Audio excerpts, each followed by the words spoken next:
राधे राधे मित्रों आप लोग राधा कृष्ण के अपकमिंग एपिसोड में देखेंगे कि कृतिदा और ब्रिजवान कृष्ण का प्रतीक्षा कर रही होती है। तभी कृतिदा कहती है, आशा करती हूँ कि अष्ट सखियाँ और गोपियाँ जल्द ही घर आ जाएं। तभी बलराम और नंजी वहाँ आते हैं तो कृतिदा कहती है, बलराम कृष्ण कहाँ है? तो बलराम कहता है, ये तो मुझे भी ज्ञात नहीं है। तो विद्वान कहते हैं, अवश्य कोई कार्य के लिए गया होगा। तो बलराम कहता है, मैं ही जाकर देखता हूँ।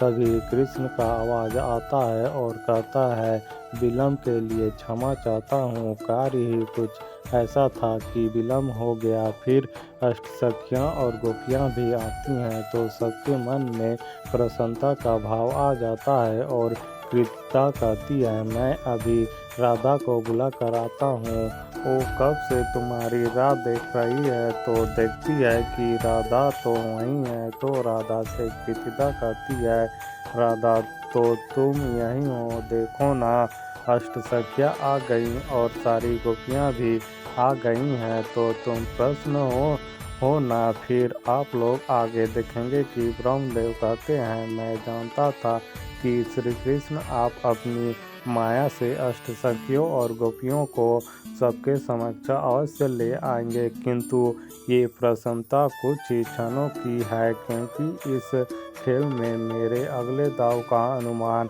आप सब में से कोई भी नहीं लगा सकता है। फिर आप लोग आगे देखेंगे कि यशोदा कान्हा को खोजते खोजते अष्ट सखियों और गोपियों तक पहुंच जाती है और कहती है, तुम सब यहाँ हो? तो ललिता कहती है, हाँ काकी, किंतु आप यहाँ कैसे?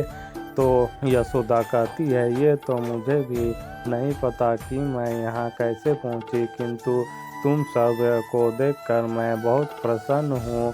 अब सब ठीक हो जाएगा। तो ब्रह्मदेव कहते हैं, तनिक भोली है यशोदा मैया, ये भी नहीं समझ पा रही कि समस्या सुलझी नहीं है, अपितु समस्या अभी और बढ़ने वाली है। फिर आप लोग आगे देखेंगे कि नंजी बलराम से कहता है कि यशोदा कहीं दिख नहीं रही है। तो राधा कहती है, मैया तो सुबह की पूजा की तैयारी में व्यस्त होगी, मैं अभी बुलाकर लाती हूँ। और राधा वहाँ से चली जाती है। तभी बलराम कृष्ण के पास जाकर कहता है, मुझे पूर्ण विश्वास है कि ये सब ब्रह्मदेव का ही किया धरा है। कान्हा उन्होंने ही मैया को विलुप्त किए हैं ताकि तुम्हारे और राधा की विवाह का बात आगे ना बढ़ सके। फिर मेरी बात मानो, अभी भी समय है, जाओ जाकर बात करो और समझाओ कि ब्रह्मदेव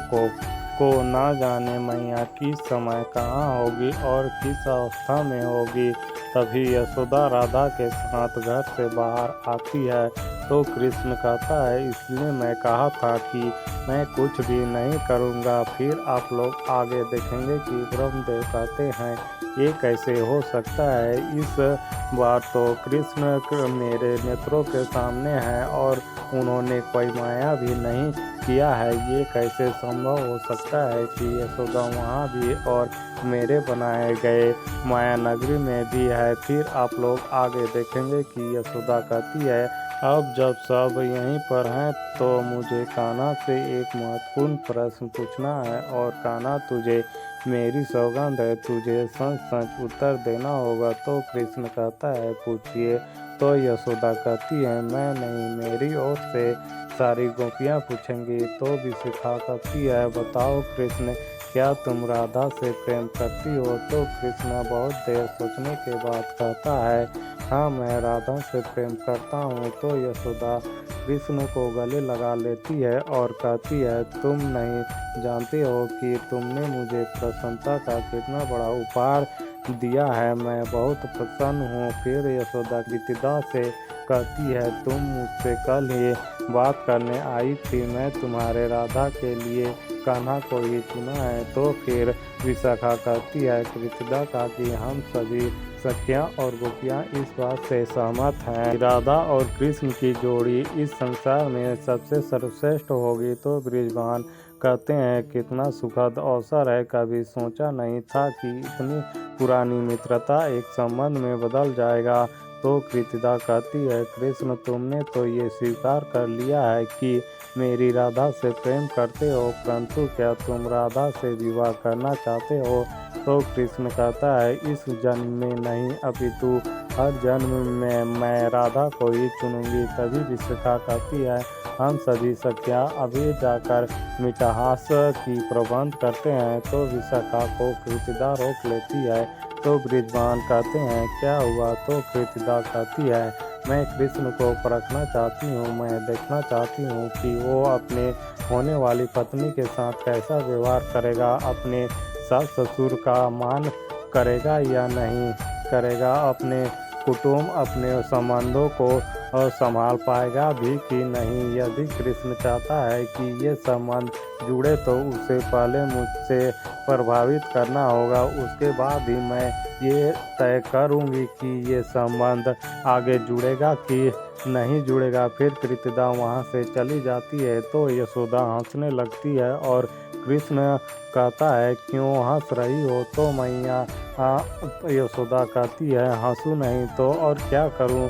कान्हा सदैव हमें सबके साथ खेल खेलता रहा है, अब कृतिका भी ये खेल खेलना शुरू कर दी है। कान्हा और जाके ढूंढ अपनी होने वाली सास को रिझाने का कोई नया उपाय, और हाँ, हमसे किसी भी प्रकार की सहायता का अपेक्षा न करना, तेरी सास है, तू ही जाने। चलो सब इस पहेली का हल स्वयं इसे ही ढूंढने दो। तो मित्रों, इस वीडियो में इतना ही। मित्रों, आप लोग आगे और भी बहुत कुछ देखने को मिलेगा। तो मित्रों, जल्द मिलता हूँ और एक नई वीडियो के साथ। तब तक के लिए राधे राधे।